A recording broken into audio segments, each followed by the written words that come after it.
Porsche produce more race cars than any manufacturer in the world.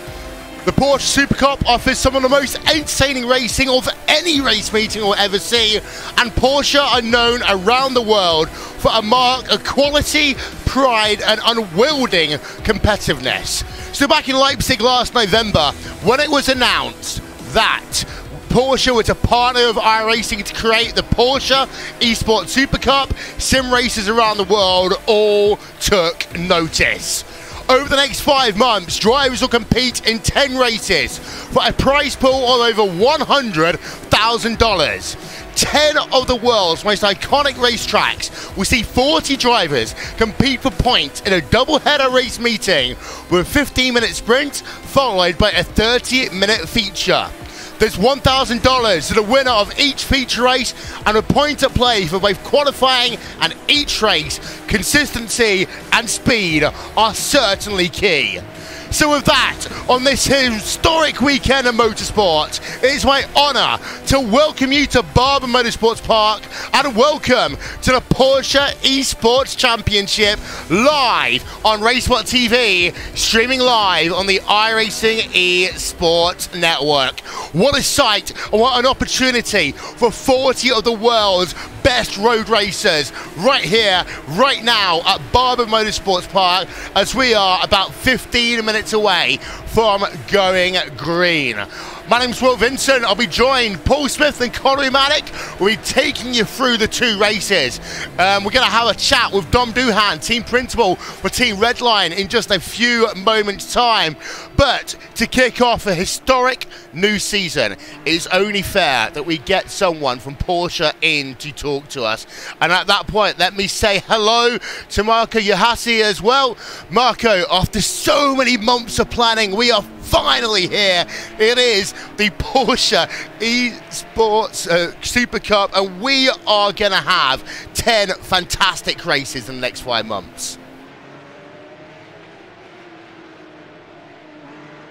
I believe we might have just lost Marco there. We'll try and get him back in at just a moment's time.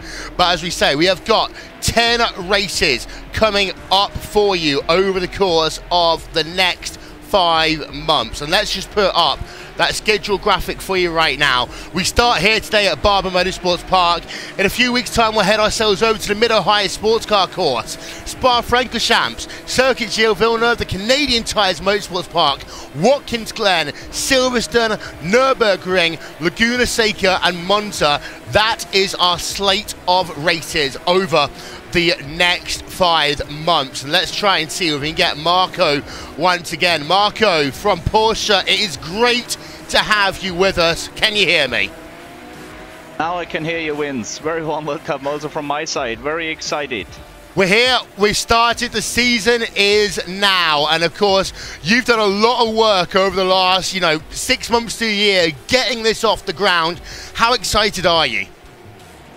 Unbelievably excited, because in my opinion it's a milestone in the Porsche Motorsports history to adding all those fantastic sim racers to our family. Unbelievably happy. Well, I mean, a couple of questions. First one, why has Porsche got so engaged with esports racing over the last couple of years? A simple answer. It's about competition and passion, and this is exactly where Porsche's DNA is. And competing on the same material, let's say it like this, is exactly what we are doing for more than 2 decades now in our one-make series. So it's just up to the driver, and yeah, this is competition on its purest and highest level. So what is that Porsche's looking to try and achieve through this esports program that you set up with iRacing, especially with, of course, the Porsche Esports Supercup? Like I mentioned before, we are supporting competition on the highest level, and we find it here in that series, and we want to give sim racers a home and a perspective, probably, to turn their passion into a profession. Well, of course, we're at the Porsche Sim Racing Summit at Leipzig. We saw Nick Tandy, driver, of course, to the Porsche Works team, competing, getting himself actually onto the podium at that event. Are you actually trying to look to try and find new drivers through this esports exercise?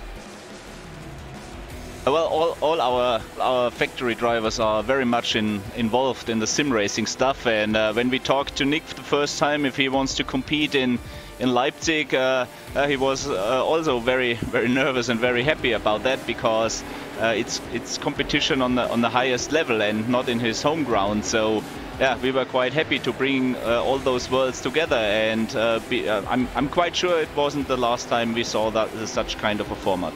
Well, I remember back at Leipzig when people saw the $100,000 prize pool, there were gasps around the arena. Why $100,000? Why that amount of prize money? The esport racing is performance, pure performance, and to show that you have to spend a lot of time, a lot of your energy into that, to practice, to getting better and so on. So we say it's just a fair thing to make it even more professional, and we support that with the prize money. Well, one thing I will say, of course, is that at Leipzig we had so much fun. Myself, Paul and Connie were there. Are there more activities, more events like that in the works? Yeah, Leipzig was a very important starting point, getting in touch with community and with all the potential stakeholders, starting with the sim racers, but also with the guys from the industry, with you guys. And yeah, we will see that again. It was a great success, and like I said, just a starting point. More to come. Final question. Is this a serious sport, or is this just marketing for you guys? This is the simplest answer. It's pure sport, because it's competition on the very highest level.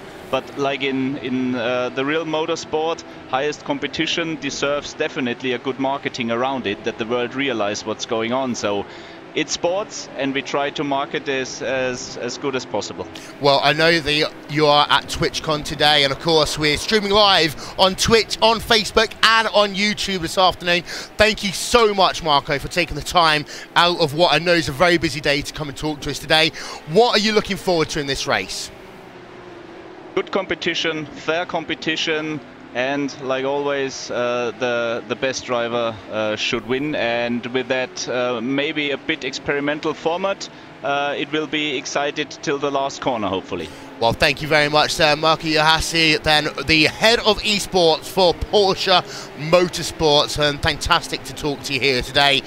One thing we're also going to do over the course of this season is we want to talk to all of the team managers, and what we're going to do at this point is we're going to welcome in Dom Doohan, who is team principal for Team Redline. Well, Dom, this is a bit of a change, isn't it? Yeah, where are the wings? Yeah, well, there's spoilers. We've got some spoilers on these cars, but as we see a Team Redline car flashing through turn number 1 and 2, I mean, it's been a long journey since Leipzig, through the Porsche Pro Qualifying Series. You've got yourself a handful of drivers, Gregor Hutuenta Benito, as well as Graham Carroll here today. Team Redline, they had it against them the last couple of years in terms of the World Championship Grand Prix Series. It's a new start here in the Porsche Esports Supercup. Does that mean that you think that Team Redline can get back to their winning ways? I would hope so. I mean, you know, we're strong across multiple sims. Certainly, iRacing presented this challenge with Porsche. It's fantastic to see these competitions happening. It raises the whole of sim racing, so super excited. And yes, just going back to our drivers as well, obviously Gregor is a veteran in sim racing. He won the first iRacing World Championship back in 2010, and that's quite a long time ago. We've got Enzo, who did the pro season and competed well, got a couple of wins, I think. And we signed a new driver, Marcus Jensen, who did very well last year in the World Championship. So Graham's no longer with us. He's still a team friend, so just a heads up. Apologies. Yeah, I was going to say that as we're about to head into qualifying, have you spoken to the drivers? Are they nervous? Are they excited? And what do you think about the race format?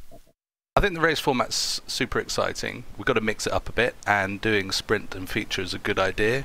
You've got to get people really interested in this whole kind of sim racing feature. And then, yes, so the guys nervous, everybody. If you're not nervous, you're not interested, and the guys will always be nervous, but fair play to them.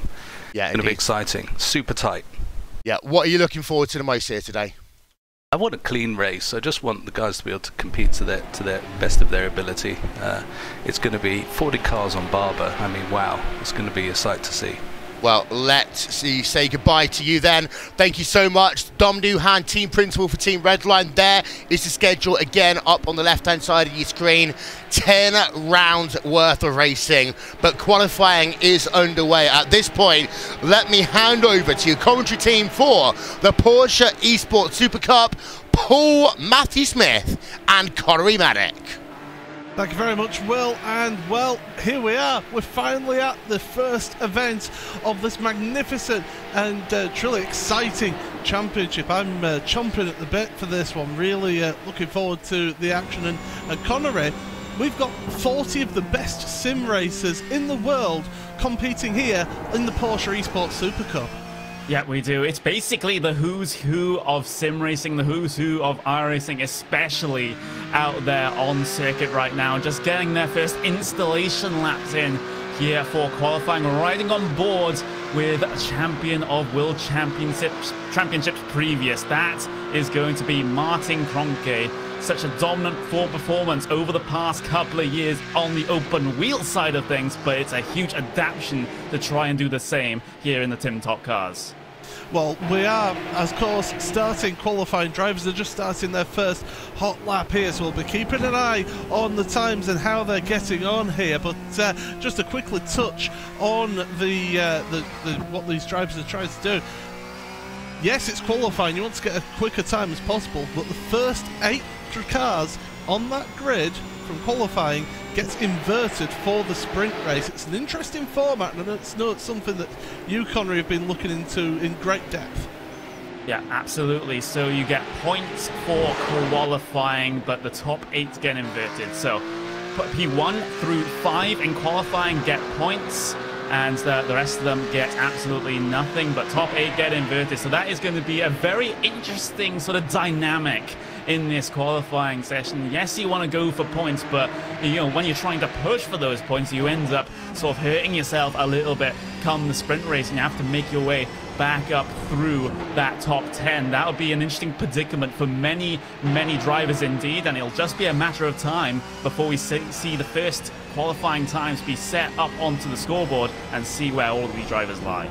Yeah, absolutely. So we're going to see those times starting to come up on screen, and Freddie Rasmussen straight away is the first man to set a qualifying time. A 23.060 is what he's set. Aaron Sherlock, look at that though, really close, just 8/100ths of a second behind Freddie Rasmussen. Enzo Benito coming in with an even quicker time, so the times are starting to come in thick and fast here as we look on board with Maximilian Benecke, of course, a world champion in the GT series.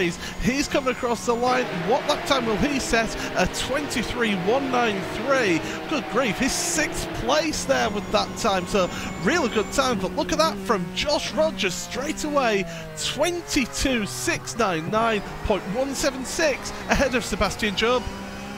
Yeah, fantastic performance from the Australian part of the VRS Coanda SimSport Armada, it seems like, in this series. They have 10 plus entries here for the 10 race days that we'll have here in the Porsche Esports Super Cup, and Joshua Rogers continuing on his good form from the test races that we had a couple of days ago. Sebastian Job, though, with a good performance, getting himself up there for Red Bull Racing G2 Esports there. And then Jared Filsell again from Australia up into P3 in qualifying at this moment in time. So that's the first flurry of qualifying laps coming in there, Paul. And that is incredibly interesting indeed, because we have what would otherwise be a front runner in the series, Fredrik Rasmussen. He's currently in P5. As Rogers is going to carry on and complete this lap here. Will he improve his time? 22.679. So yes, he does, by 2/100ths of a second. So that's his qualifying done. You only get 2 flying laps in this qualifying session, and with 2 minutes remaining in this, time is running out for drivers who haven't set a lap time. One of those is the VRS Coanda SimSport driver, Mitchell de Jong. He's one of them drivers there. We've also got a few others down there: Patrick Holtzman, Lauren Heinrich, Ricardo Castroleda. Jamie Fluke has just set a time, put himself 5th place in qualifying, but here comes Mitchell de Jong out of the final corner and across the start and finish line. A 23.0 He's got time to do one more lap here, so he does have the opportunity to improve, but that only puts him in 7th place here in your qualifying session here. Yeah, absolutely. Riding on board with Kazuki Umeshima, who is also a driver that has not set a lap time just yet for that Burst Esports Porsche, and he's going to abandon the lap. Kazuki Umeshima won't be starting anywhere near the front of this grid today. No qualifying time set, and well, he's going to be on probably what's going to be the last row here of the grid come that sprint race, as the rest of the drivers now in desperation try to get their final qualifying laps in. Of course, in this format, you only get 2 flying laps here, solo qualifying, so the drivers cannot see each other out there on track. They cannot interact with each other. It's just them versus the track. Lauren Henry for Williams Esports across the line. Where is he able to go? He's currently P21 for Henry. Yeah, Lauren Heinrich then not setting a fast time there for him. He'll be disappointed with that. But 2 drivers really disappointed. Moritz Lerner and Kazuki Umeshima, they are not going to finish. Sebastian Job, well, he's just gone out there just to get a few more laps under his belt. And with 10 seconds remaining, Mitchell de Jong he moves up to 4th place, right at the death of qualifying there. So with that and the time ticking down, we'll be able to take you through your starting grid here for the opening round and the opening sprint race of the Porsche Esports Supercup. And it is Joshua Rogers on pole position with Sebastian Job second, 0.195 behind. Jared Filsell third, and Mitchell de Jong, we just saw, going up into 5th place, should I say, for de Jong. And well, Filsell, of course, it's an inverted grid here today for us, so the actual grid is going to be Beneke on pole position. You see, it's catching us out as this, it's a new format for us here, but Beneke is definitely on pole position. He qualified 8th, but he's on pole position for the race with Freddie Rasmussen 2nd and Enzo Benito 3rd, Jamie Fluke 4th, and Mitchell de Jong 5th. Filsell, Job, Rogers, Bootloop and Williams rounds out the top 10. Bobby Zielinski, of course, NASCAR Peak Anti-Free Series champion, down in 11th place, former champion, should I say, and the rest of your field then on your screen. And well, Connery, looking at this first race, inverted reverse grid for the top 8, but already we've got drivers who have got championship points, because the top 5 do score themselves championship points from qualifying. Yeah, absolutely. It is a Maximilian Beneke pole position. Freddie Rasmussen also on that front row with Enzo Benito and Jamie Fluke on the row directly behind. So that will be your grid here for this inaugural race of the Porsche Esports Super Cup. Drivers are taking themselves towards the grid. We are maximum 20 seconds away from getting this $100,000 prize pool series started. Absolutely. So 40 cars have entered this championship, 39 on the grid for you today, and it's a 15-minute sprint race to start us off here, but the drivers now looking towards that light, waiting for the green light to come on. And the green light is on. Away we go for the opening round of the Porsche Esports Super Cup. Great start from Max Beneke at the front of your field. How will the rest of the field come through turns 1 and 2? They are tricky corners. Everybody's making it through. We have got an instant further back. Alexander Voss is one of those caught up in that one, but we're staying green for the time being as we're going through towards turn number 4 on this track. And Jamie Fluke, look at that, Jamie Fluke down the inside trying to make moves here, and he's up into 3rd place in this race so far, so good start for him. The rest of the field just battling out, getting themselves down to single file as we're heading towards this this tight section. It's a chicane into a hairpin at 7 and 8, and then out around that corner, downhill, steep downhill section that is, into the first of the high-speed chicanes through the back section of the circuit. And Beneke and Rasmussen at the front. Big crash! Big crash! They touch each other. Beneke across the grass, and Rasmussen takes the lead side of this one. He won't be happy about that one. He returns to the track, does Beneke, but down in 9th place. So Freddie Rasmussen leads this one for the time being in your Red Bull Racing Esports team. 2nd place now, Jamie Fluke. Beneke is dropping further back here. He's obviously got a slow down penalty to serve here as they go across the line, and all the while is in 9th place. He's in 8th place. He's managed to slot himself in now. But Connery, big drama at the opening of this race. Big drama in the first race of the season. Frederick Rasmussen running directly into the back of Maximilian Beneke, your race leader. Battle for P2 is on right now because Mitchell de Jong has found his way down the inside of Jamie Fluke, and he's able to complete the pass coming through the turn 5 hairpin as well. So de Jong making a very good amount of moves here early on in this race. Started in P5. He's up into 2nd place right now, and his next target's on his list, and it's going to be Freddie Rasmussen. We've got an accident down at the chicane, and it is one of the Altus Esports cars. Sebastian Dunkel is one of them as well in the Sorg Rennsports car. They've got involved in that instance. That's dropped them down to 32nd here. But bit of shenanigans going on in this opening lap, and it was the 34 car of Marin Cholak who got in with Sebastian Dunkel there. So not ideal start for them further down. They'll have to try and make a recovery drive, but it's so difficult with the level of competition in this series to actually make a recovery drive in this series. Yeah, so difficult. You know, when we got this 15-minute race, yes, of course, you know, when you finish towards the end of the first race here, that'll mean you have a terrible starting position as well for the actual 30-minute main race. So you still are up against it if you finish poorly here in these first 15 minutes. Battle for P6 though, and P7. It's Jared Filsell versus Joshua Rogers. It's an Australian affair down into turn 5. Rogers down the inside for VRS Coanda Simsports, and he's able to seal the deal over his compatriot.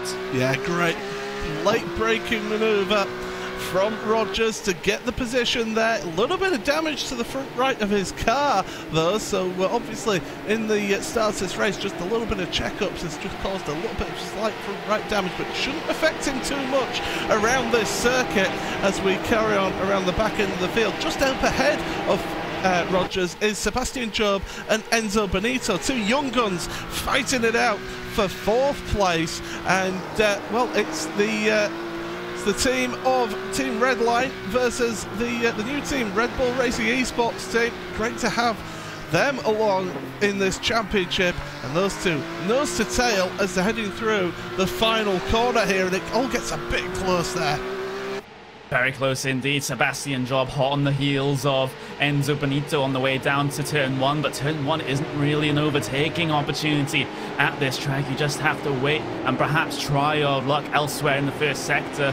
You can draw it alongside in 2, but you can't easily complete a move there. You just have to set everything up for that turn 5 hairpin, and that might be just what Sebastian Job has decided to do. Angles towards the inside, door not shut there by Enzo Benito, side by side through turn 5, and there's Joshua Rogers in the Coanda car trying to file his way through as well. We'll bring it side by side with Benito just as Benito tries to get one back over Sebastian Job, but Benito will have to let that one go and fight with the Coanda driver instead as Rogers, he spins Benito. Oh, round goes Benito. Heartbreak for him there. It's dropped him down to 13th in this one.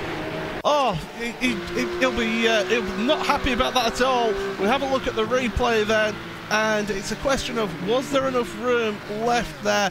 We'll let you make your own minds about it with that one. But really, it's all interesting to see how these cars are so closely matched. And speaking of closely matched, I'm looking forward because Mitchell de Jong is on a charge here in this portion of the race. He was 0.2 of a second faster than your race leader, and in fact set the new fastest lap of the race here, a 23.320. So he is gaining on Frederick Rasmussen. Gaining bit by bit, just edging his way at that gap. But the thing is, it's a 15-minute race. There isn't a lot of time to work with to try and pull a gap back, but Mitchell de Jong is doing his best right now to reel that Red Bull Racing Esports driver back in of Frederick Rasmussen. And Rasmussen here, I think at this point he probably has calmed himself down after that race draw, after punting Maximilian Benecke through the middle sector. We'll have to see if there's any post-race penalties or protests coming in from that, but for now we'll be just racing as is, as they won't be giving penalties during races.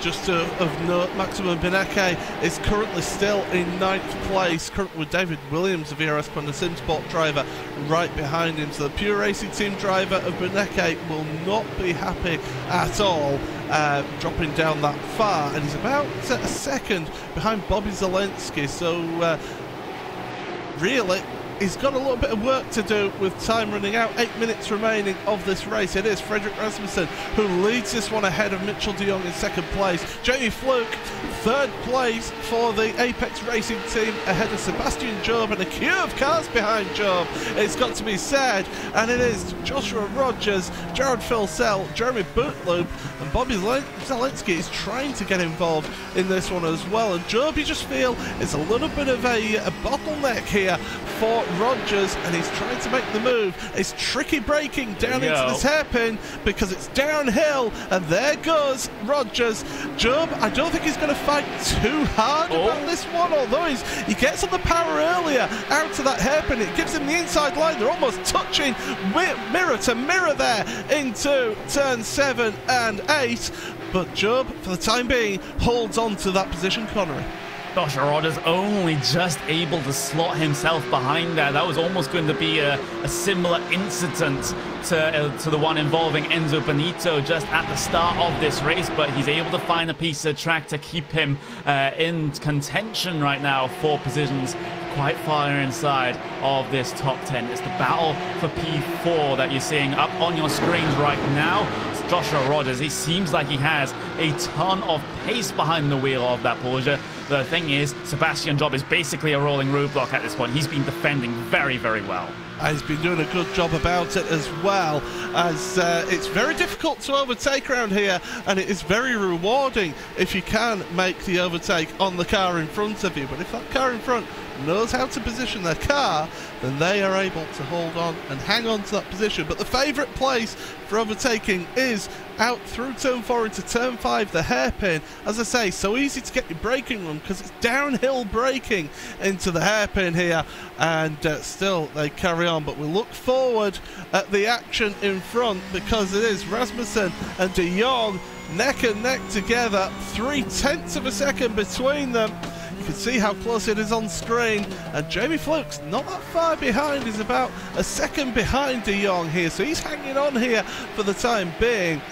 Good points to start off the season as well. It's half points for the first round of the championship, or the first sprint race of the championship, and then the feature race will be the full points. So we'll keep you up to date with everything that's going on here, but look at how close now de Jong is getting there. We've also got Job and Rogers pretty close together as well, just a 1/10 of a second between them, and Rogers is getting... Is he getting a little bit impatient here, or is he just lining them up and thinking 3 corners in advance here? Just having a little bit of a look at the time, Sebastian Job, well, when he comes across the line, we'll have a little bit more of a representative lap time. At least on 3 laps previous to that one, he was actually losing time to the race leaders ahead of him, whereas Joshua Rogers, he set the fastest lap of anyone last time by. Not the fastest lap in the race so far, but the fastest lap of anyone on that lap. But here we go, Joshua Rogers, he has the run out of turn 4. Outside line being chosen now for turn 5, looking for a cutback move off the corner. Joshua Rogers has the momentum on the inside line. We'll be door-to-door battling once again down in towards turn 7. And how far and how firm does Sebastian Job be on the defense here in towards turn 7? He solidifies his position ahead, and Joshua Rogers, he's going to be absolutely fuming right now because he had the chance. He wasn't able to capitalize. That's happened at least 3 times already this race. Yeah, absolutely. As I say, it is tricky to overtake here. Drivers going out onto the grass on the exit of that chicane. Job doing a fantastic job, but one little mistake here in this race and it will cost you dearly here as they go into the penultimate corner once again on the brakes. Turn 14, this 15-turn course, brilliant course on the outskirts of Leeds in Alabama. And around the final corner, across the line once again, nothing between them. There's nothing between your two race leaders as well. We'll keep an eye on that going on, but the queue of traffic behind Sebastian Job is just absolutely incredible to see. And another man that's joined the back of that queue is Bobby Zelensky, but they are dropping Beneke. In fact, Beneke's lost a position. Race lead.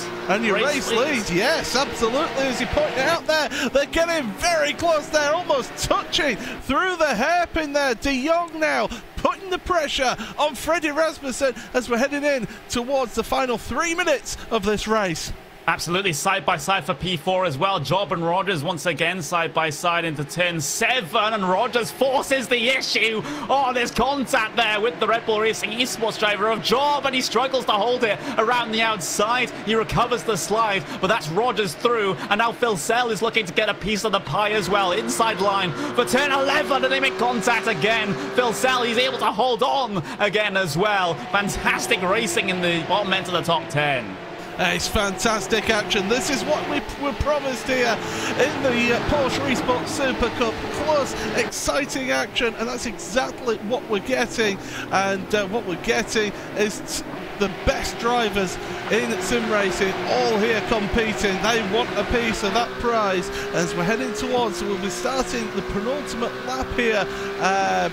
Yeah, it should be the penultimate lap here at this point, and Frederick Rasmussen coming under intense pressure at the front here, and De Jong could actually make a move into the hairpin as they go down into the hairpin and the outside. Not able to make the move, but De Jong, yeah, look at that cutback now, trying to get the cutback on the leader, and they're side by side heading in towards the chicane at turn number 7. Rasmussen has the advantage, he's got the inside line. De Jong realises that, holds the position, but just remember the results of this race here, Connery, form the grid for the feature race. Not just a battle for 50 points for winning this sprint race, it's also a battle for pole position in the 30-minute main event as well. That is what's on the line between these two drivers right now. 1 minute and 18 seconds remaining. It will be the last lap when they come across the line this time. So it's going to have to be a last-ditch effort here for Mitchell de Jong if he's going to take the first sprint race win of the season. White flag, last lap, at least in American road racing, and it's a duel between these two. Yeah, absolutely. Down towards turn 1 then. De Jong, he's in the wheel tracks. He's wanting by on Freddie Rasmussen. Rasmussen taking a slightly different line through turns 2 and 3 there as they go up the hill over the crest at turn 4, heading towards turn 5. This hairpin downhill braking, as we've mentioned. De Jong holding back. He's not making the move, and De Jong not quite getting the opportunity there. He's running out of opportunities here, and do you know what? I think he might even just settle on second place here unless something presents itself. Freddie Rasmussen for the second half of the lap can just place his car in the right spot. So that's for the time being. There's 0.3 of a second between them. Across the curbs, flying across the curbs there. They bounce over those curbs in the first chicane. Second chicane, you've got to slow it down a bit more. De Jong taking more curb than Rasmussen through the right-hander. Now the double apex right-hander into the penultimate corner. These two still close together. De Jong not giving up here in the penultimate corner, but he's running out of time here. He needs a better run out the final corner, and he's almost going to get it here. He's going to try and get a slipstream up across the line, but it's going to be Frederick Rasmussen across the line for a race win in the first sprint race of the championship. And looking back, close action all the way through your field, and wow, what a race, what a breathless race it was here in that first race. But congratulations, Frederick Rasmussen, on the opening race victory. That was incredible. Mitchell de Jong so close, but yet so far. Less than 1 car length separates them at the line. 74 thousandths of a second, 75 thousandths of a second, excuse me, but that's still very marginal indeed. Jamie Fluke comes home on the 3rd step of the podium for this first sprint race of this entire season, and it's worth noting, Paul, that this will be the grid for the 30-minute feature as well. Yeah, so Frederick Rasmussen, race winner in that first sprint race of the season. Mitchell de Jong second with Jamie Fluke third, and then Rogers, Job, Bootloop, Phil Sell, Zelensky, Williams and Beneke is your top 10 there. The rest of the field will be coming up on screen. But what a first race, Will. What an amazing first race in the Porsche Esports Supercup here at Barber Motorsports Park. But we still got a 30-minute race still to go. There's the remainder of the results up on your screen. It's worth noting, Connery, as I've still got you for a moment, only 3 teams represented inside your top 10. So we were talking about the fact that, you know, this is a huge team organisation event as well. Yes, the drivers are running by themselves, but we've got some big major teams here. But only 3 of them have made it into the top 10. It just goes to show how important the team structure is in these sorts of events. Even though there are no constructors or team points on offer, it's a solo driver event. But the thing is, drivers will band together. They have their sponsorships as well on their cars, and it's the behind-the-scenes work that these teams do on a day-to-day basis that mean their drivers get themselves into consistent top 10s. Yeah, just to let you know, that was not David Croft who is commentating. That was Paul Smith. Paul, what a first race we've had. I mean, I think a lot of these drivers, they were nervous. We saw the nervousness, I think, in the first 4 or 5 laps of this race. A lot of mistakes by drivers, a lot of incidents. Of course, the biggest one has got to be the one involving Max Beneke. Yeah, that's it. That opening incident there at the start of the race, getting into the back of Beneke was Freddie Rasmussen, causing him to cut across the grass. I don't think Freddie Rasmussen would have wanted to have taken the lead in that manner, or I believe he wouldn't want to do that in that manner. And quite rightly, Beneke will be frustrated with that, but there is still time for redemption. There's still the main feature race coming up here, and it's certainly going to be an interesting dynamic. I don't think things will be as hectic, because he have got double the amount of time now in this second race compared to that sprint race. But still, these drivers are going to be pushing all the way. They will want to try and get up as far as possible in these 30 minutes. Here's a look at your track conditions. Currently 23 degrees Celsius, 74 degrees Fahrenheit. And the track temperature, however, is at 99 degrees Fahrenheit, 37 degrees. Partially cloudy, 48% humidity. Wind speeds are high. Of course, the thing about this series compared to the Grand Prix World Championship series from last year, Paul, the wind speeds don't make as much of a difference because these cars, yes, they have got spoilers, but they're not as aero-dependent.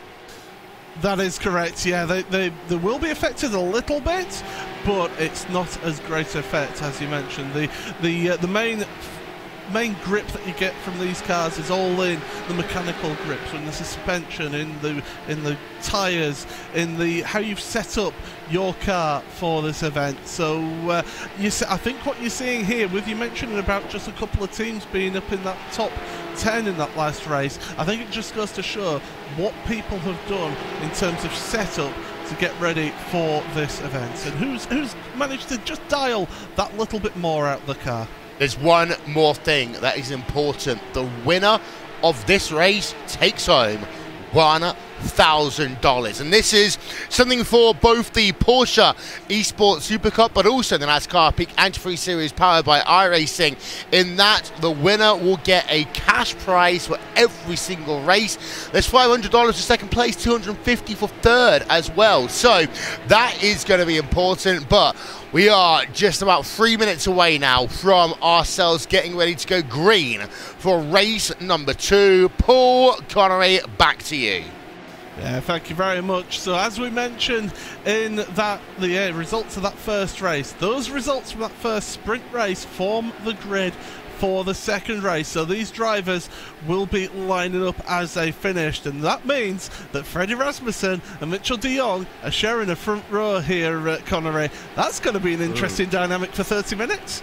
Yeah, just a bit there. That's going to be fantastic stuff indeed. But as we saw during that sprint race, you can't really make up those positions early on in the first sector, on the first lap of the race. And when it comes to turn 5, well, that's where all hell is going to break loose, I suspect, coming into the what is going to be the main race here. Checkered flag out on the little warm-up that we have here in between Heat 1 and, of course, the main race, so we can get ourselves gridded up in just a couple of moments' time. Yeah, and this time I won't get caught out by the grid changing. So it is Frederick Rasmussen who is on pole position for this race, with second place going to Mitchell de Jong. Jamie Fluke, third place of the grid with Joshua Rogers, fourth. Fifth for Sebastian Job and Jeremy Bootloop on the third row of the grid as well. Jared Filsell and Bobby Zelensky then the next two. David Williams and Max Benecke, the man who started on pole in that first sprint race, down in 10th place. Let's see what he can do in this one. The rest of the field then, we've got people like Tommy Ostgaard down in 11th. Enzo Benito, of course, we saw getting spun out at the chicane. He's down in 13th, so he's going to be on a bit of a charge. And how's this? Martin Kroenke, 16th place. We're not used to seeing that name down there, but we're just a few seconds away from the start of this feature race. 30-minute feature race here for you now in the Porsche Esports Super Cup. Drivers once again looking up at the lights, waiting for the green. Waiting patiently, you hear the engines revving, and I think there's a jump start further back for one of your drivers, but it's a good getaway from Frederick Rasmussen into an early lead into turn number 1. Once again, we'll be just checking out, see what happens if there's any more incident like we had in race 1. We've got a car running wide, but other than that, not too much happening near the back. Now, it's going in towards the hairpin for the first time. Cold tyres, cold brakes, hard onto those brakes then, and we've got the 92 of Joshua Rogers. Late move on Jamie Fluke there into that hairpin, and through he goes up into third place for the time being. He's looking forward though. He's wanted to get up even further. We've seen how quick Josh is in this car, and he's making a charge early on. But of course, with this being a 30-minute feature race here, tyre management will become a factor here in this race, because the track temperature, it is rather warm. It's in the 30s, high 30s centigrade for you here in this one. But as we're heading towards the end of the first lap, Frederick Rasmussen 0.3 of a second ahead of Mitchell de Jong and Mitchell's teammate Joshua Rogers. The question is here, Connery, are there any team orders? Yeah, that is the big question. When you're a team such as Co-Anderson Sports, who have so many... Oh, we've just, right at the back of the shot, we've just seen someone go way wide. That's the 107 of Tuomas Tattila in the 107. He went to the pit lane. He was the man I saw making a jump start. There's two others as well onto pit road. Kevin Ellis Jr. and Jack Sedgwick as well. So we're all getting caught out at the start of this race. So easy to make a mistake and to jump the start in these cars. But here's de Jong now, having to go and take a little bit of a defensive line coming in towards the hairpin then. But now holding his line, heading out the corner. As we mentioned there, so we'll get back to the point. Tyre management is a thing, but also I don't imagine there'll be team orders at VRS Simsport. Well, maybe not. You know, when there's this much money on the line, then maybe things just change from rounds in previous World Championships. But we'll see how things work here between Mitchell de Jong and Joshua Rogers. Do Co-Ander let them fight, or do they feel that Rogers is faster and able to chase down your race leader of Fredrik Rasmussen. That is the current situation there inside of your top 3. The mid-pack is still pretty stacked up as well. There's Enzo Benito riding on board with the Team Redline driver, as he has not one but 3 VRS Co-Under SimSport cars ahead of him. Apex Racing Team and Red Bull Racing Esports involved in that one as well. So it's, you know, it's what we're used to seeing in these Porsches. Everyone staying together, stacked up all in one big pack, and it plays host to some fantastic racing as well. There was a big switch from Tommy Østgaard in front of Enzo Benito, caught with grass on the exit of the final corner here as they're going around. Mitchell de Jong having to get defensive again, but he's holding on to his position, so we'll keep further back. But Lauren Heinrich, he's going on a bit of a charge. You think he was one of the drivers who struggled to get a lap time set in qualifying. He's up in 16th place at the moment, and he's battling Martin Kroenke right in front of him as a Red Bull car running wide. That's Graham Carroll having issues coming out the hairpin, and Kroenke makes it through on Graham. Yeah, he does. Graham Carroll having some problems there through turn 5. I think he just simply outbroke himself, couldn't make the correct speed for the apex, pushes wide on exit, and that allows Kroenke to slot himself ahead. And now Graham Carroll's going to come under threat here from Lauren Henrich with that bright green Porsche right there. It is a Williams Esports car, we promised. At least the back of that car is more in with the design theme of Williams, but it's kind of a unique way of kind of separating out the drivers. I wish VRS kind of SimSport did that so they don't look almost identical. I know they have the white themed car and the black themed car for the Co-Anda guys, but you know, something a little bit more obvious would be helpful, like Williams Esports. Well, look who's behind as well. Team Redline driver Gregor Hutu, and he's in 17th place. So some of the names that we've seen at the front of the former World Championship Grand Prix series, they are just in the mid-pack here early on. But this is where, in a race like this, racecraft and being able to take the most of the opportunities that have come to you, that's where that experience does come to the fore. It doesn't matter whether it's a winged car or a car like this, the Porsche 911 GT3 Cup car. Experience, you can't buy that. Definitely can't buy it. Top 3 all still stacked together, still 2 Co-Anda, 1 Red Bull, and the Red Bull leads the pack around for now. Jamie Fluke for Apex Racing Team, he's coming under pressure from Fredrik Rasmussen's teammate here of Sebastian Job. 0.3 of a second separate them as they head their way down the back straight here. Remember, coming down into this exact corner is where we saw that first lap drama between Rasmussen and Beneke, which will be investigated after the race, I suspect, since no in-race penalties are given out. Sebastian Job, he's got a bit of work to do if he wants to catch this top 3, and he has to do that while he's being chased by Jeremy Bootloop, Zelensky, Jared Filsell right behind him as well. Yeah, so a queue of cars there behind Fluke, and Jamie, he is a good tin top driver. He's also a very good Formula driver as well, but Fluke trying to withhold the pressure from behind for the time being. And as this race goes on as well, what you'll find is that there will be marbles accumulate offline, so those drivers will have to be careful when they make moves, because if they make a move and they hit a patch of dirt and of marbles on the track, they will not make those corners and make those moves for the time being. 3 race leaders are making a little bit of a breakaway from Jamie Fluke, just 1.1 seconds between them. But as we look back here, Jared Filsell and Bobby Zelensky, it's Apex Racing Team versus VRS Co-Anda SimSport car. Yep, the Co-Anda car. Well, I got to stop myself from saying the Co-Anda car now, because there's about 15 of them on the racetrack, so it's quite hard for people to tell which one exactly I'm talking about. We've had Peter Berryman come down on towards pit lane, and of course there's no scheduled stops in this entire event. It's simply not long enough to be able to do that, but this hasn't really been the best of races, best of entire race days for Peter Berryman. He's going to finish quite near the back of the field here with that stop that no one else has to do. Fritz Lerner is down in the field for Williams Esports, and he's battling with Marti Piatella as we're going into turn number 1. And these drivers, again, you're getting battles all the way through your field here. It's very easy in an event like this to get hung up and focus on your race leading battle, which is pretty close, but still, there's all these battles through the field, and this is what this Porsche 911 GT3 Cup car produces, Connery, because these drivers can run pretty close together. On board with Lauren Henrich right now. Graham Carroll right on the front of his nose, all the way down to the turn 7 chicane here.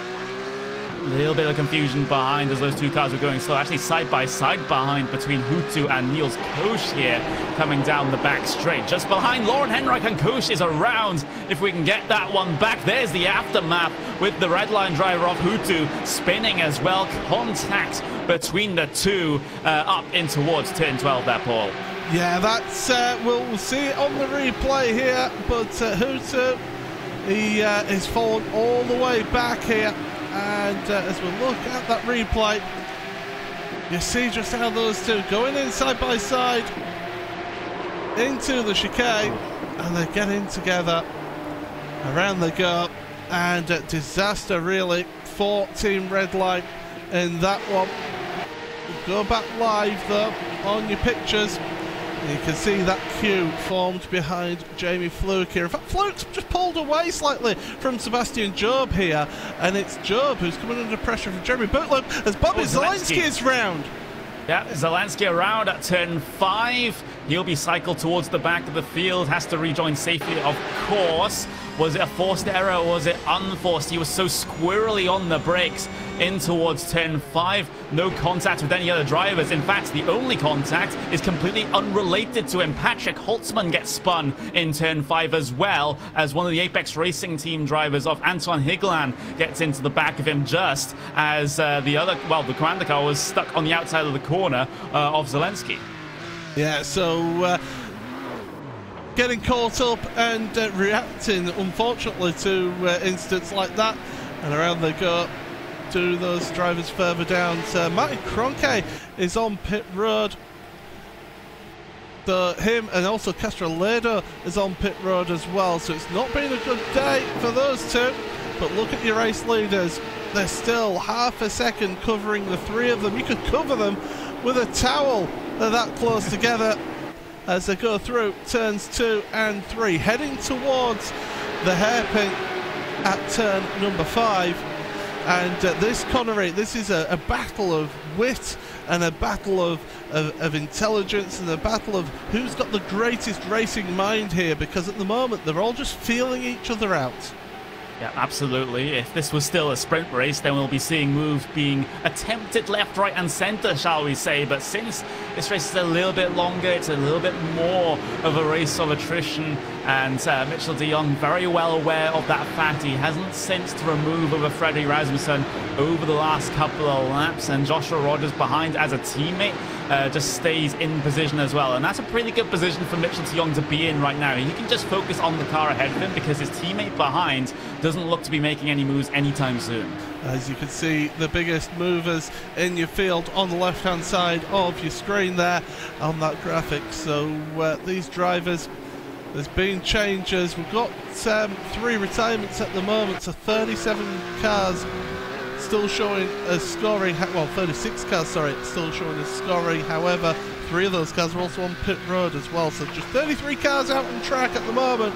But we'll look at this, your race lead battle, Frederick Rasmussen, Mitchell de Jong, and there comes a time, Connery, where you can spend too much time behind the guy in front. You start braking at the same points of them, use the same lines, and before you know it, you're just following them like you're on a set of tracks.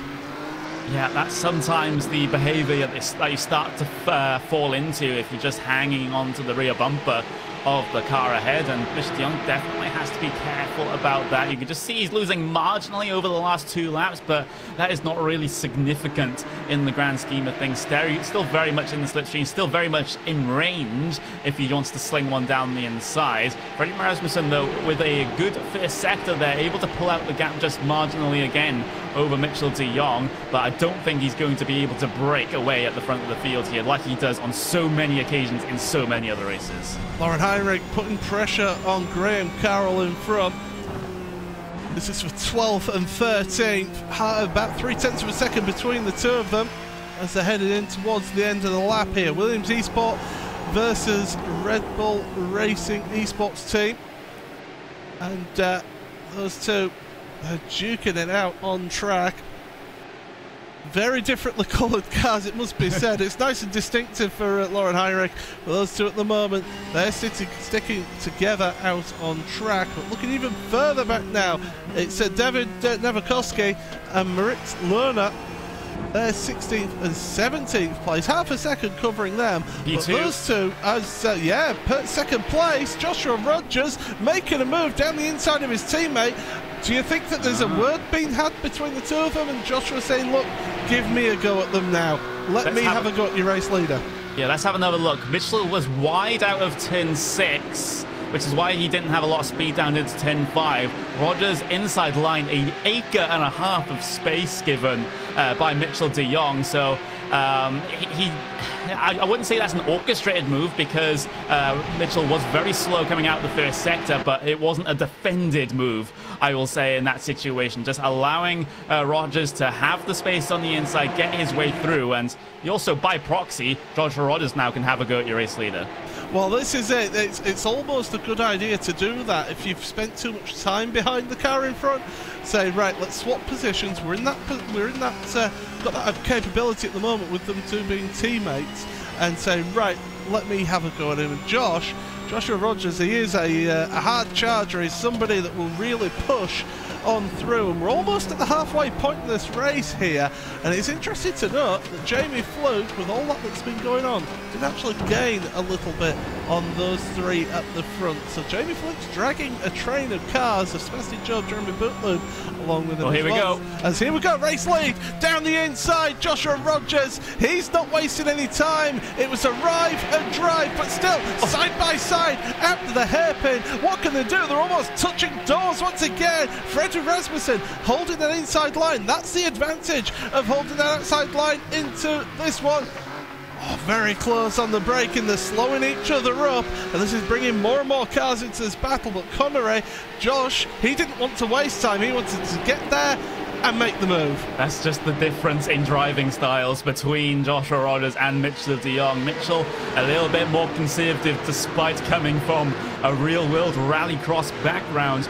Rogers aggressive as ever, wanting to stamp his authority on this race, and that's just a statement now to Fredrik Rasmussen. If you're leaving the door open like that into turn 5, don't be surprised if you find me on the curb as well. You can see the top 8 on your screen there. We see the top 3 right in picture there. Jamie Fluke's right behind then, with Sebastian Judd, Jeremy Bootloop, Jared Filsell and Tommy Ostgaard rounding out the top 8 of this field. We'll look on board though with Sebastian Judd. He's right behind Jamie Fluke, and those two, they're well known to each other. They've raced in various series, including World Championship Grand Prix series against each other. Race lead though, down the inside into the hairpin once again. Joshua Rogers, he's trying to make this move and trying to make it stick. He's squeezing Freddie Rasmussen to the outside of the corner, and once again over the bumps they almost touch doors. But again, Freddie Rasmussen holding the line. This time, Rogers round the outside. Brilliant move into the chicane and hairpin. Can he hold on to it? No, he's squirrely on the way out the corner. Here comes Rasmussen. Back at it now into the first chicane. It's a single line through here, and Jamie Fluke has moved up into 3rd place behind them as well. Multiple position changes here in this half of the lap here, Connery. Brilliant, brilliant racing. We'll get another look at it side by side between your race leaders down into turn, what's going to be turn, oh wow, that's turn 7 there. Absolutely fantastic. And Jamie Fluke managing to file his way through there as well.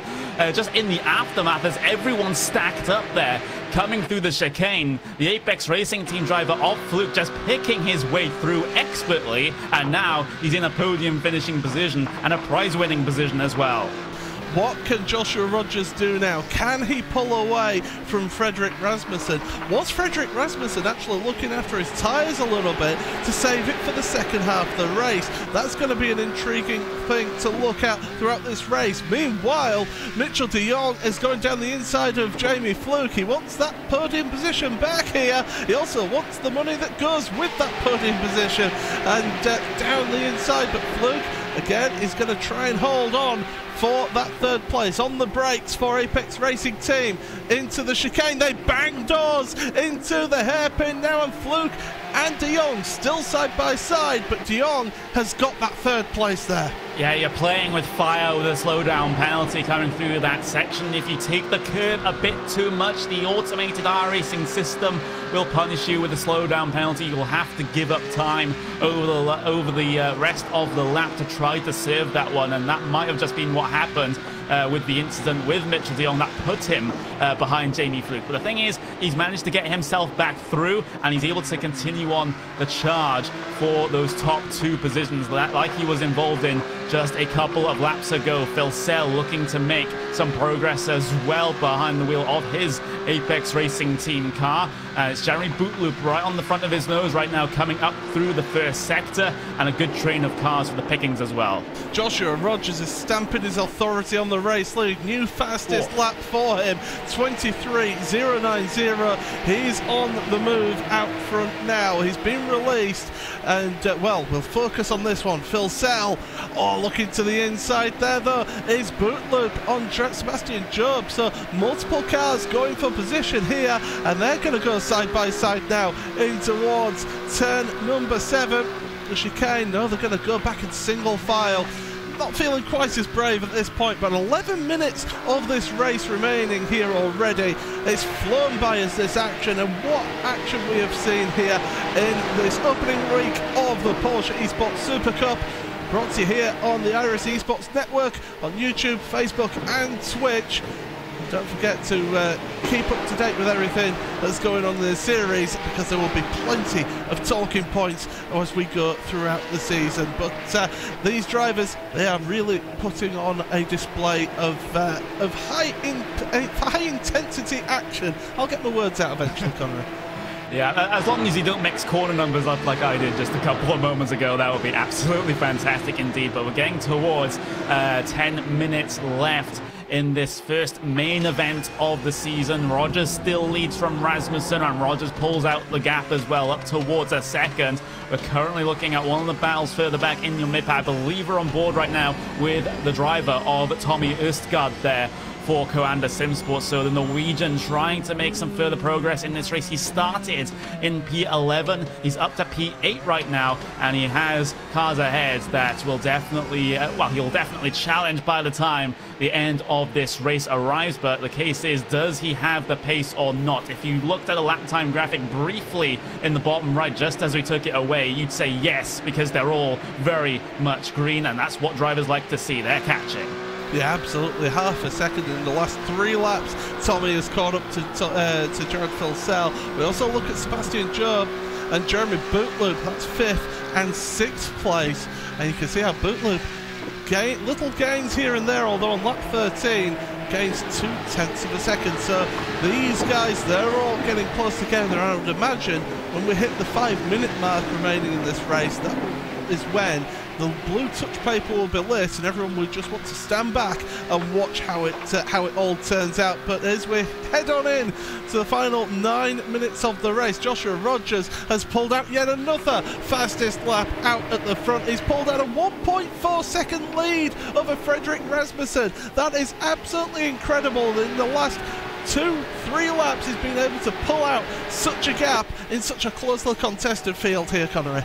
It's absolutely brilliant to see. When Joshua Rogers is in his prime and in his moment, he is seemingly unstoppable. Fredrik Rasmussen dropping back 0.2 of a second a lap, and even 4.5 of a second on that previous one. Rogers is just saying goodbye and good night. I am gone. Fredrik Rasmussen perhaps might just be dropping back into the clutches of Mitchell de Jong here, because de Jong has closed up 0.2 of a second to second place here. So Fredrik Rasmussen, the positions being lost, might not end here. Well, that's it. We'll have to wait and see what happens here, because De Jong, he's on a charge now. He's trying to gain that time back. He wants to make it a VRS Coanda Simsport 1-2 for them here today in this opening event. But still under 8 minutes remaining in this one. Plenty can happen in this one. as we go along. I'm determined not to say anything and give anyone a commentator's curse, because I would hate that to happen when there's so much at stake here. Even the littlest mistake will cost you dearly, as we've seen already in this event. Yeah, absolutely, and you don't have a lot of time, even though this quote-unquote main race is, you know, I guess the most obvious statement I'll make all day is not a sprint race, but it's still 30 minutes, which, you know, if you count endurance racing into that metric, then it is still very much a sprint race, even though it's the main event. But so when you have these sorts of early issues, it's going to take a huge, monumental effort to try and get yourself back into a very good point-scoring position. We're currently riding on board with Lauren Henrich, though, for Williams Esports, chasing down Graham Carroll for Red Bull Racing Esports for P12.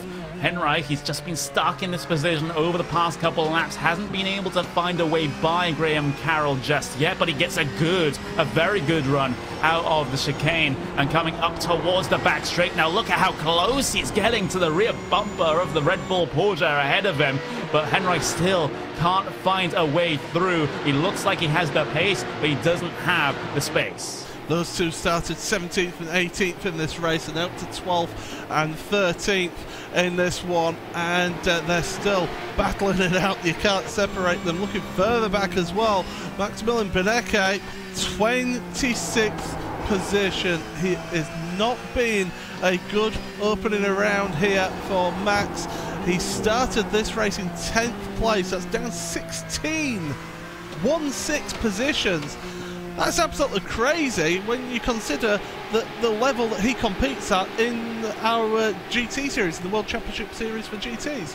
Yeah, it's incredible, absolutely, and well, he's gonna have to try to forget about this race. It is a 10 race weeks, I guess. I was gonna say race weekend, but everything happens in a day, so 10 race day season here. So he does have a bit of time to recover from this one, but as far as I'm aware, no drop weeks in this series, so those points will count to his final tally, and that might be a talking point if he's able to put in a good result over the next couple of races, if this race will actually hurt him when it comes to a championship battle coming towards the end of the season, if he's involved. Well, looking ahead now, second and third place, Mitchell de Jong has been closing that gap at the front. So Fredrik Rasmussen now just 0.3 of a second ahead of Mitchell de Jong as they come out the final corner once again. We're into the final 5 minutes, and this is where I said that things will start heating up. Business is about to pick up in this race, and it could well be for the second step of the podium. These two, though, they're no strangers to battling each other. They were stuck together for over half of the race here in this one, but still, as they go out through turn 4 over that crest, it's really difficult. The car goes light and it wants to push out wide, and then hard onto the brakes in turn 5, the hairpin here. But then look back, look at the queue of cars that are behind Jamie Fluke, the Apex Racing Team car, Sebastian Job, Jeremy Butluck, Jared Filsell, Tommy Ostgaard, and Enzo Benito has called up to the back of that pack as well. And he's somebody who we can maybe really keep an eye on, because remember, he did qualify very well for that first sprint race. He did, very much so, but he's, well, just inside the top 10 here in this main event. And Enzo Benito, definitely a force to be reckoned with in the sim racing world. Doesn't matter if it's iRacing or anything else, he is going to be on the top of his game. And a top 10 finish in this first event will be absolutely brilliant for him indeed. Coming into the final couple of minutes then, Joshua Rodders just has checked out at the front of the race. 2.5 seconds is the gap between your race leader and second place right now. Joshua Rodders, he's in no man's land. He's all on his own. He can just hot lap until the end. Well, he might want to just rein it back just that slight bit. You don't want to...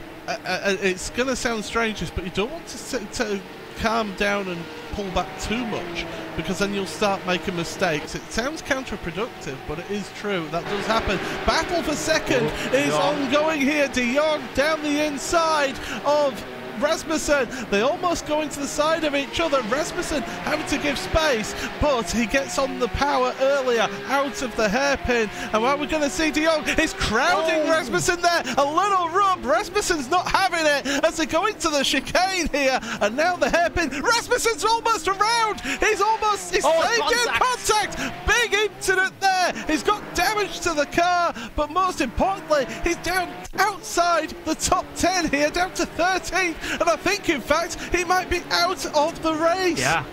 Yeah, he's out. He's taken the tow back to pit lane. Freddie Rasmussen finished at the very, very tail end of the field. Only 1 point on offer for him in this main race. We'll see it once again coming down into the chicane. And, well, it was side by side all the way through. And it's a section where side by side is very difficult indeed. Fredrik Rasmussen, though, I think he crowded out Mitchell a little bit too much there, coming through the second apex, not leaving him a lot of room to work with. Mitchell had to put 2 tires on the grass, and that just escalated things from that point forwards.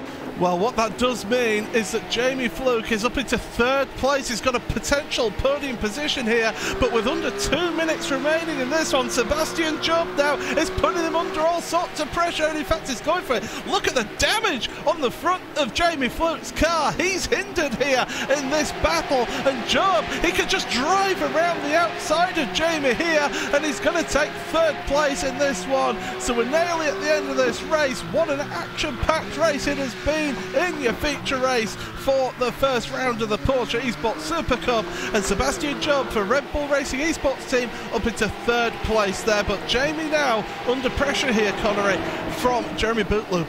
It will be the last lap the next time these guys hit the start-finish line, and it's going to be a frantic battle for the final step on the podium here. Sebastian Job is trying his best to make sure that podium seems a little bit more secure as he tries to break away, uses Jamie Fluke as basically a roadblock behind him, because Jamie Fluke is damaged and will be down, especially in a straight line with that front end damage.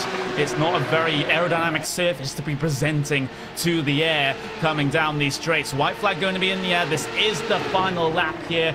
Joshua Roder's so comfortable at the front, but it's still undecided here for P4 and back. We've had drama further back as well. Jeremy Carroll has been around, and he's dropped down to 19th place. So the last lap is producing drama all through this race here. We'll get a replay of it. He was battling with Lauren Heinrich, and it was going into the penultimate corner. Heinrich goes for the move, and just the slightest touch there. We'll go back to live action now here in this one, because it is Phil Sell and Fluke and Bootloop all together here for this final lap here around turn 7 into 8, the hairpin.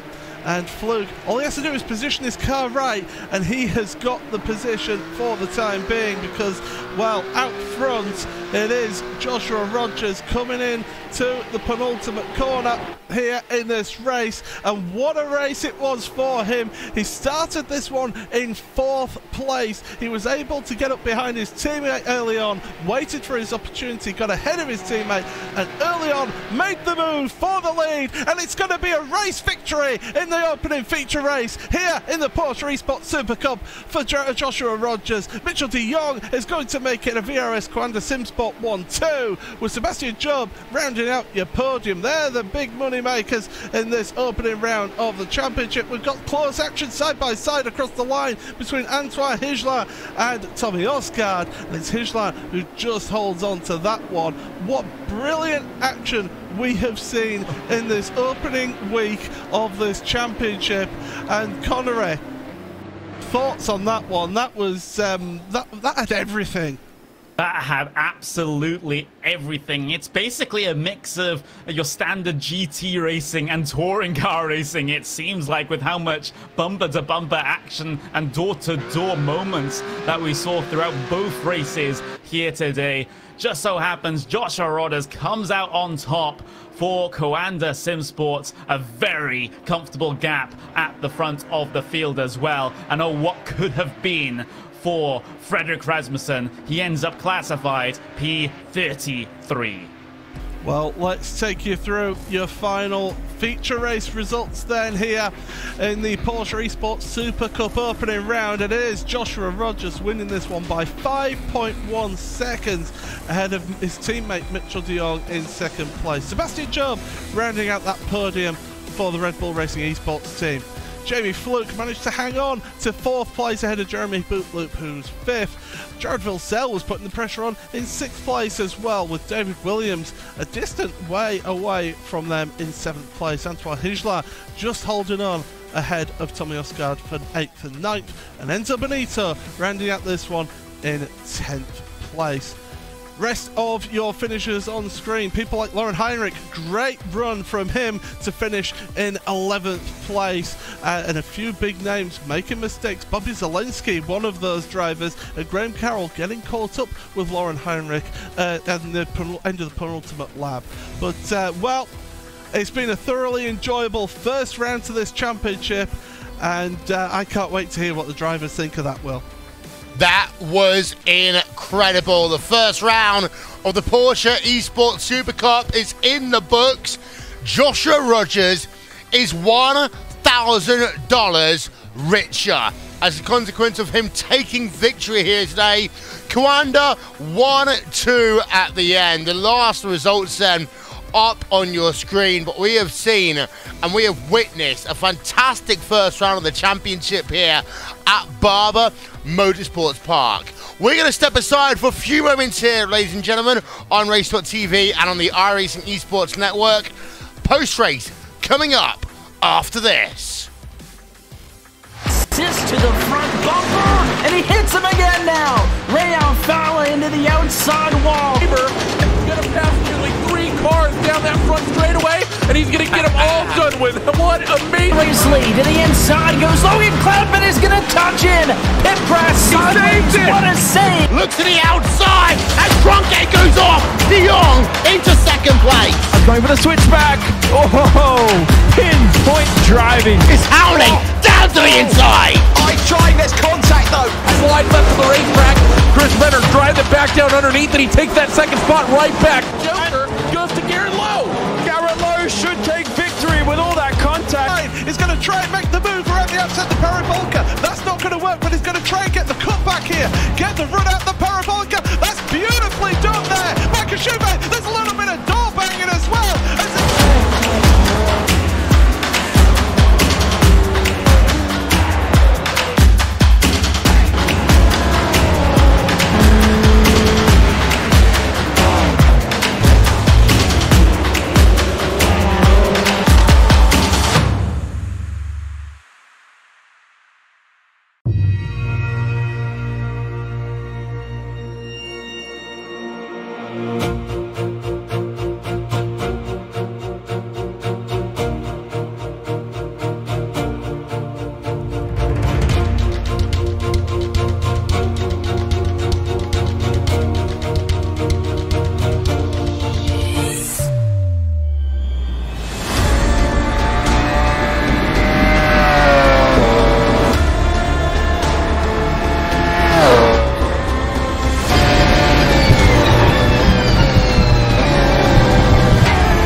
If you like what you saw today in the first round of the Porsche Esports Supercup, don't forget to check out the iRacing Esports Network on YouTube, youtube.com/iRacing Esports Network. As we welcome you back then to post-race coverage here from Barber Motorsports Park, and what a first round we have had of the championship. Two different winners. Frederick Rasmussen won out in the first part of our race.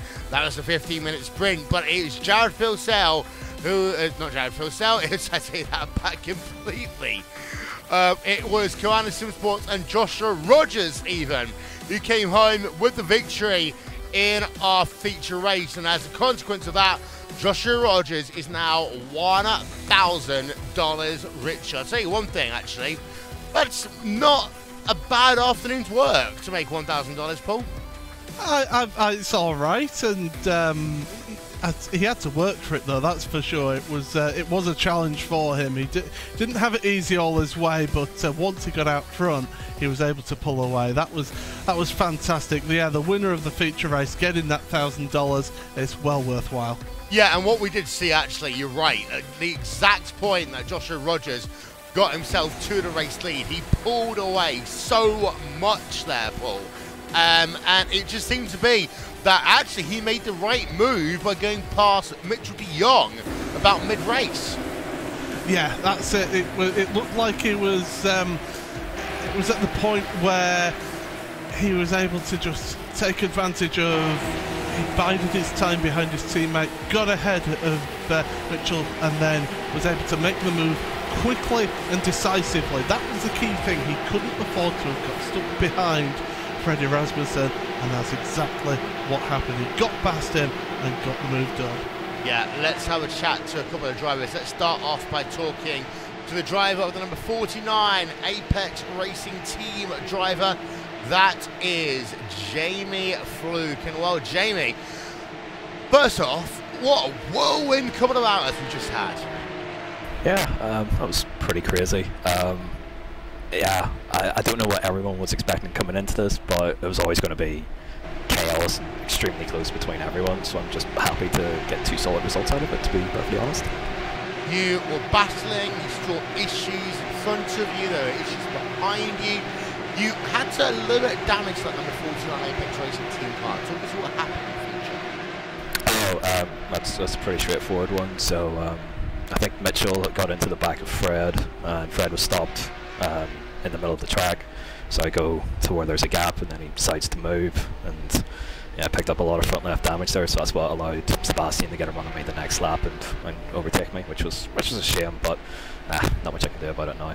You completed your first set of races here in the Porsche Esports Supercup. I mean, last year you were running in cars that had wings and all these other sorts of things. How is it different now that you're running in a Porsche 911 GT car? Personally, for me, it's a lot better. Takes me back sort of to my natural habitat where I have to fight and wrestle a car a bit rather than relying on downforce. So it's a lot of fun.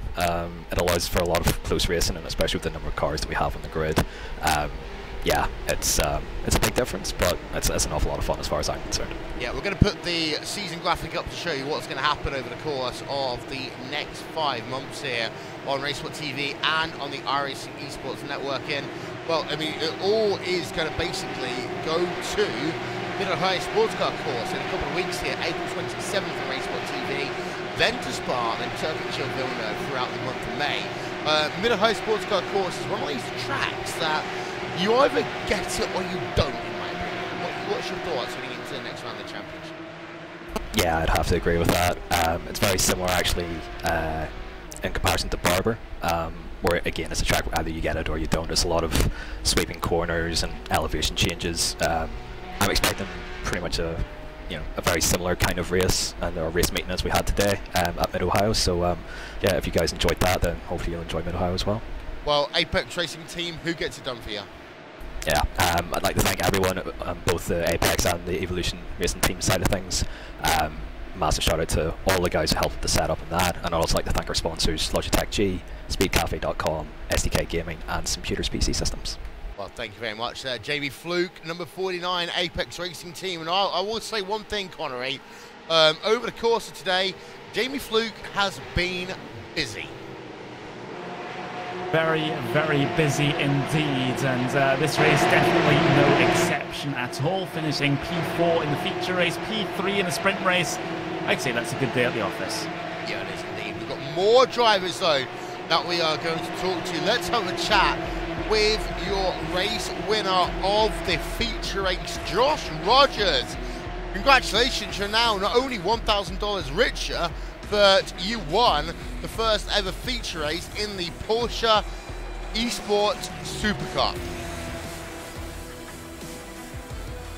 Yeah, thanks guys. Well, what a race. I guess, yeah, that feature was a bit more of a race of attrition compared to the sprint race, but yeah, look, all in all, can't be any happier with how it ended up, and you know, huge thanks to Porsche for putting this on, as well as iRacing and the team for all the brilliant work this week. Well, you've had yourself a pretty good day, of course, here at Barber. Koanda Simsports represented well, 5 drivers inside of the top 10, if memory serves me correctly. But the key part of the race, in our opinion, was when you got yourself past your teammate, Victor DeYoung. Was there any team orders there? Was there any communication between the two of you? No, there wasn't. For me, I figured it was better off just to sit behind for a little bit, see if we could pull away from Jamie and Co behind. And it kind of got to the point where Mitchell was just making a couple of mistakes, and I saw the opportunity arise, and also the clouds came over as well. I felt quite comfortable in the cooler conditions, so I knew at that point it was time for me to make a move. And then that's why the following lap you saw me try and pass Fred as well. Just felt really, really confident in those cooler conditions, so I felt like I had to take advantage of it while I could. There's been a bit of wheel banging here today in the Porsche Esports Supercup. I mean, how does it feel, the comparison between this and what you were racing last year in the World Championship Series, and also in terms of the racing compared to other World Championship Series that you take part in? Well, I guess compared to F1, obviously it's completely opposite. Going from a series where, you know, there can't be any touching, to a series where, you know, we've got a sprint race format, and you know, 40 cars on a track as tight as this as well, is a brilliant example of how tight the racing can be and has to be. So yeah, obviously significantly different, I guess, from the GT racing side of things. You know, we're comparing 30-minute, 15-minute races to kind of 6 hours or 3 hours, so there's definitely a different mindset and a different mental approach for those kind of things. But yeah, definitely polar opposites from last year, that's for sure. Next time up, we're going to head ourselves over to the Mid-Ohio Sports Car course. I said to Jamie Fluke a moment ago, it's a bit of a Marmite track. You either get it or you don't. What's your thoughts about Mid-Ohio? Well, I haven't personally driven this car around there yet.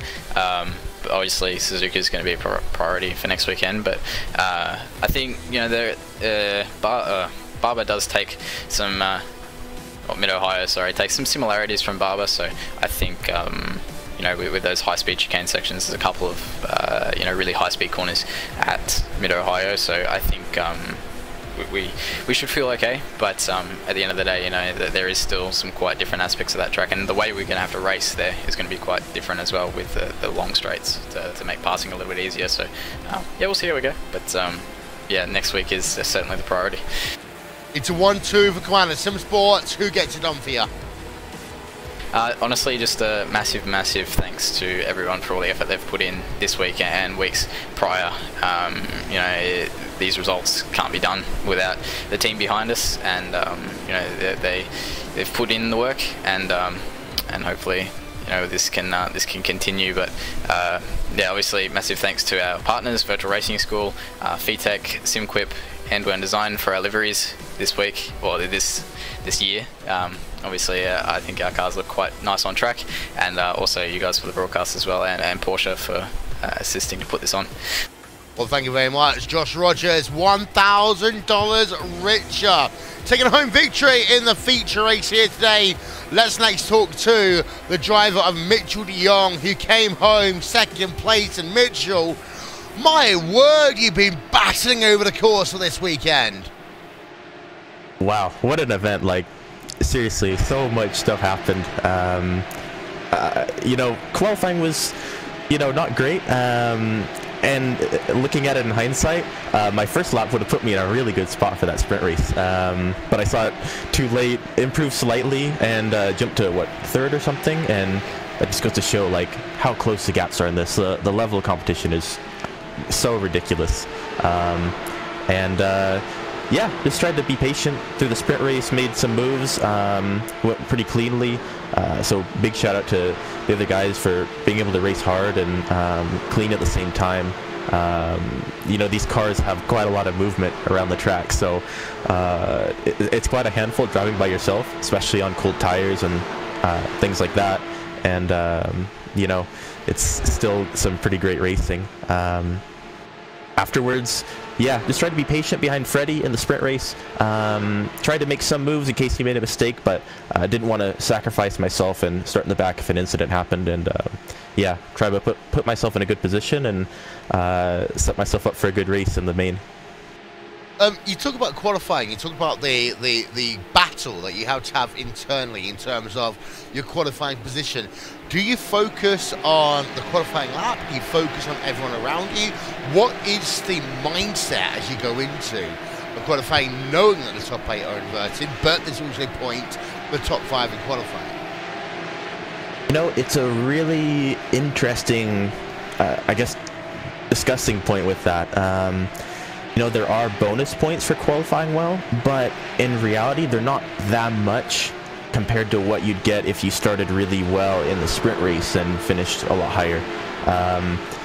So, to be honest, if you're running pretty well in quali, in terms of your pace, I would say you don't have too much pressure to put on yourself to get a perfect lap like you would in other series, because of the invert. For me, I definitely won't play any games with, you know, trying to time it right and get 8th to get the invert. I think that's too difficult to get right for me, and I wouldn't ever want to really think about that during my lap. I think it would cause more issues for myself, and for me, I don't ever like to play those games. I don't think I find that they always bite you in the back at the end. So for me, I just try to put in a solid lap and then see where we end up. Well, next track up is with a high sports car course from California. It's about the same distance to Alabama as it is to Ohio. But I mean, you've raced on this track before, I assume. What's your thoughts heading into the Marmite track, as I call it? It'll be interesting. I think it'll race quite similarly to this one. I've only raced it a few times in some slower cars quite a while ago before running a lot of World Championship stuff. So it'll be interesting to learn. This, like this with Barber, was like my first official race at this track. So yeah, it'll be interesting. I think it's a good track for the car, but I think it's going to be quite similar with you need to be pretty forceful making moves and stuff like that. So we'll see how it races, but I'm sure it'll be a great show like this one was. Shout out sponsors who gets it done for you. Yeah, for sure. Have to say a big thanks to all our teammates. You know, we have a pretty big team, but it's pretty cool to have so many people pushing you every single day to get better. I think that's where we really benefit most. You know, with these cars, there's not much you can do with the setup. So pretty much it's getting everything out of yourself. And, you know, you see what Josh can do with it. It's pretty impressive. Big congrats to him for being so quick and dominant. Yeah, just goes to show what a big, good group can do for you. So big thanks to them, all our spotters keeping us in line, and yeah, all our other partners, Virtual Racing School for sure, VTech, SimQuip, and Word Design, and then you guys Race Spot, and also iRacing and Porsche for giving us this great championship. Well, thank you so much, Mitchell de Jong there, coming home second place in the feature here today. We've got one more driver to talk to. That is the driver of Sebastian Job. And, well, Sebastian, it's been an interesting race, shall we say, for you today. Talk us through it. Yeah, I started in, well, I qualified second for the, well, which put me in 7th for the first race, and I just tried to make up a couple of places at the start. I think I got 1 on the first lap, so not great, but it's better than nothing. And then it was just kind of waiting for other people to make mistakes, and then there was already only one opportunity to overtake, which was into the hairpin, so you just had to be patient for a bad run out of turn 2. We go ahead, and then it was pretty much the same story in the second race, just being patient, waiting for a mistake, and I think I got a bit lucky with Jamie getting damaged right at the end from Freddie's incident, but I was pretty happy with that to finish third in points after all that, because I don't think we were too confident going into this for pace, so I'm very happy with that. It's been a kind of up and down day for the Red Bull Racing Esports team, of course. It's the first time that a lot of people have seen Red Bull Racing Esports. Of course, you're also represented in the VRS GT iRacing World Championship. If you were to, as a team member, sum up your weekend, is it been what you've been looking for? Definitely not. No, I think the aim should be like all cars in the top 10 or something like that, or even top 8. So we definitely need to do better for the future. But yeah, there's nothing we can do now. We just got to move on to the next race and make sure it doesn't happen again. We're talking about the next race. The next race, of course, is at Barber Motorsports Park in a couple of weeks. Not Barber Motorsports Park. We are here at Barber Motorsports Park. The Mid-Ohio Sports Car course in a couple of weeks, of course, here on Racesport TV and on the iRacing Esports Network. And I've been asking all drivers about their thoughts, because Mid-Ohio, I always say, is one of these tracks that if you get it right, it works. But if you do not get the track and the rhythm of Mid-Ohio, then you're going to struggle. What's your thoughts, Eddie? Yeah, I quite like the track. I have to say, I've not driven it in a long time, but I've got good memories of driving it in like the Skip Barber a few years ago, and I think it's just a track with a really nice flow to it. I can't see there being too many opportunities for overtakes, but I think it should be very fun to practice at least. I think it'll be similar to this, quite fun to practice and then not too easy to overtake in the race, but still 1 or 2 chances. Well, Red Bull Racing Esports team, who gets it done for you?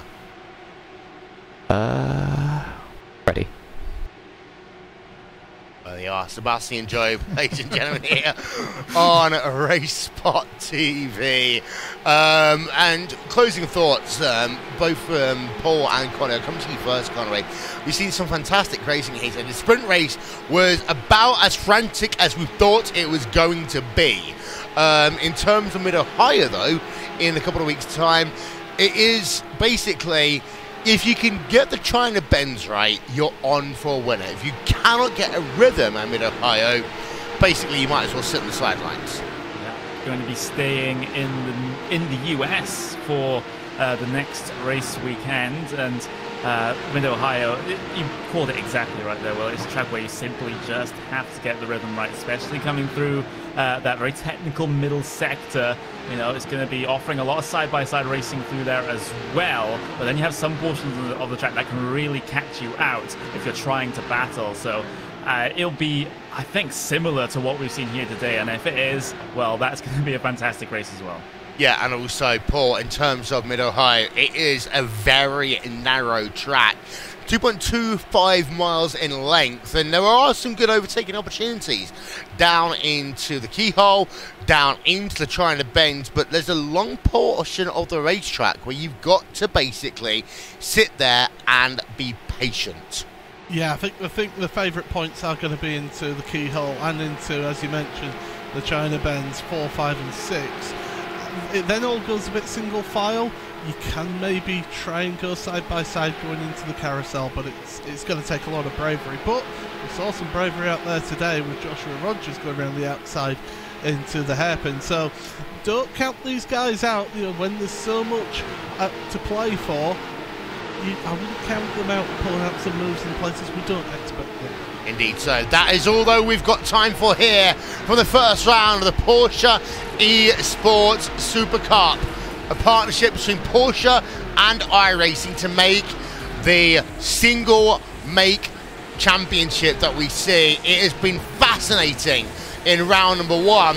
Who knows what will happen in a couple of weeks' time at the Mid-Ohio Sports Car Course. Thank you so much to Paul Smith and Connie Maddock, your commentary team for the Porsche Esports Super Cup. Thank you so much to Marco, who came on and talked to us earlier on, as well as Dom Doohan, team principal for Team Redline. Shout out to Iswan Balao, trackcanvas22.com, for all of the beautiful graphics overlays that you see, as well as a huge shout out personally to our good friends and partners at ATVO. First of all, to Andy Warner and And1 Design, to Simon Grossman, and all the work that they've done getting this new graphics package up and running for you in time for this race. What a first round of the championship we have had. 2 different winners. We've seen ourselves excitement, we've seen controversy in both races, but now we head ourselves over to Lexington, Ohio, and to the Mid-Ohio Sports Car Course in 2 weeks' time. Don't miss it. In the meanwhile, goodbye, and see you later from Barber Motorsports Park.